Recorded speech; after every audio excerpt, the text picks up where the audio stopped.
good morning mga kamamshi at ready na nga pala ako dyan. Sa labas nga pala mga kamamshi. Opo, tapos na nga pala ako dyan.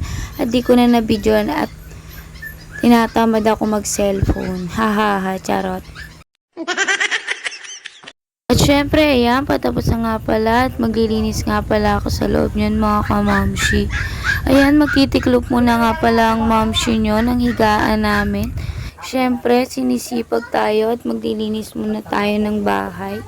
At ayan, magtitiklop muna nga pala ako dyan mga kamamshi. Aba, hindi nakisamang kulambo na to. At ayaw magpatiklop. Aba, matindi ka. Syempre, ayan, ako'y na nga pala ang kulambo na to at napakakulit talaga. At syempre, naayos ko muna ang mga una dyan, mga kamamshi. At syempre, pumasok na nga pala ang asawa ko dyan. Syempre, hindi nga pala tayo nakapag-vlog mga ilang araw, mga kamamshi. At nagkasakit nga pala ang aking asawa, syempre. At ayan, hindi nga pala tayo nakapag-phone dahil nasa kambal nga pala ang cellphone ko.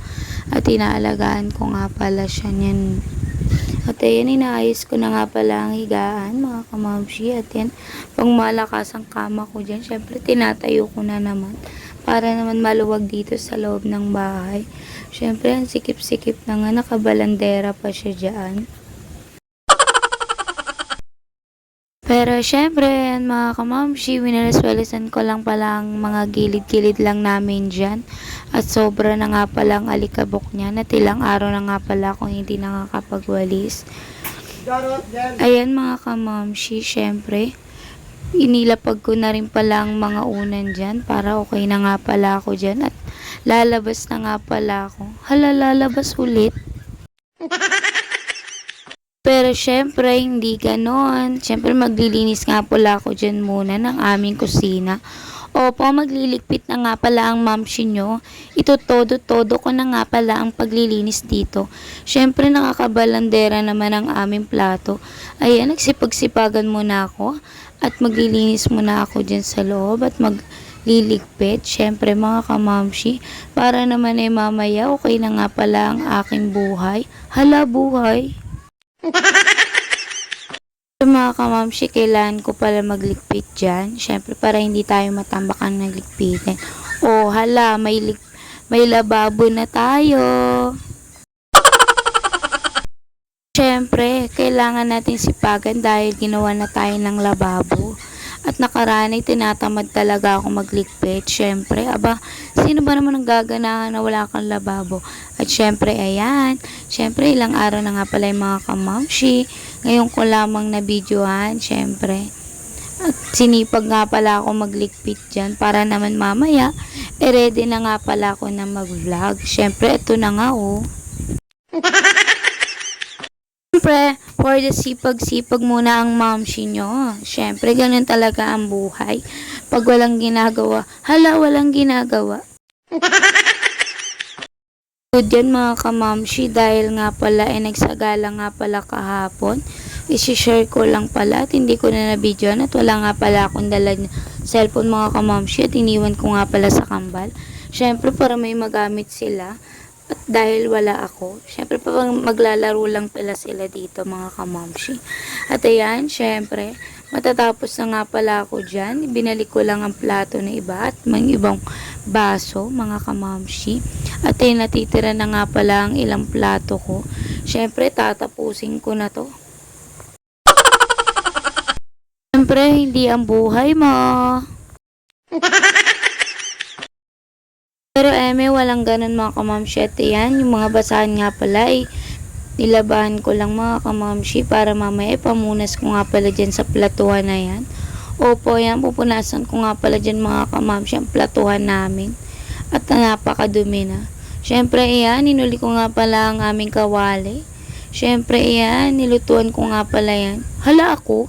Syempre, hindi.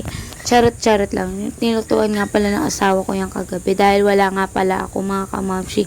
Dahil pagod na pagod ang mamshi nyo. Grabe. Grabe ang nilakad. Grabe ang nilakad namin yan mga kamamshi. Syempre sa gala nga may malapit bang nilalakad. Syempre yan, pagtapos nga pala ng pagliligpit ko mga kamamshi, iipitan ko na nga pala ang kambal dyan. Syempre, si Princess muna mga kamamshi. Tinawag ko lang po muna sila saglit dahil naglalaro nga pala sila sa labas. Syempre, hindi ko na naunang ipitan dahil may ginawa na nga pala ako dito sa loob mga kamamshi. Syempre, inuna ko nga rin pala yung labas dahil asiwang-asiwa na ako sa dumi. Aba, hindi ilang araw ba naman ako hindi nakapagwalis. At ayan, sobrang daldal niyan mga kamamshi kung ano-ano mga tinatanong sa akin ng batang yan. Syempre, nag-hello-hello pa siya dyan sa vlog ko. Syempre, ayan, may tinatanong nga pala siya dyan at natawan-tawa nga pala ako dyan mga kamamshi. Pinilit ko lang mga kamamshi hindi matawa. Syempre. At syempre mga kamamshi, inipitan ko lang pala siya ng bonggang ayos. Syempre, 2 ipit lang yan mga kamamshi. Para naman maganda. At makapaglaro na nga pala sila sa labas mga kamamshi. At mamaya tatawagin ko na nga pala yung 2 yan. At ang grabe na ang init mga kamamshi. Syempre, darating din pala ang papa nila. Uwi ata tanghali o hindi. Basta, hindi ko sila pinapalabas ng matagal. Syempre. Dahil lang kukulit niyan mga kamamshi. At hindi ko alam kung anong gagawa niya. Diyos ko, grabe. Kaya pinapalabas yan minsan dahil grabe ang likot dito sa loob. Siyempre minsan ilalabas din sila mga kamamshi. Hindi naman pwede pundo sila sa loob. Abahala, sige yan. Tapos na mga kamamshi. At syempre si Precious na nga pala yung mga kamamshi. Ang ipitan ko dyan. Syempre ang hair niyan mga kamamshi. Flex ko lang. Ang haba na nga pala mga kamamshi. Ang gambewang na nga pala niya. Syempre, ayan, gusto niya pala na sobrang haba pa dyan mga kamamshi. At dati, ayoko pa nga nang mahaba sila kasi sobrang init. Pero carry lang at ayaw na nga nila magpagupit. At okay na nga daw to mga kamamshi. Syempre, ayan. Ganda-gandahan muna ang peg niya dyan. Ayan, may papikit-pikit pa yan mga kamamshi. Aba, pansin nyo ba? Siyempre, super ganda niyan, mga kamamshi, like mother. Ha, Charis. Pero syempre, totoo naman yan. Tapos na nga pala, bye-bye. Thank you for watching.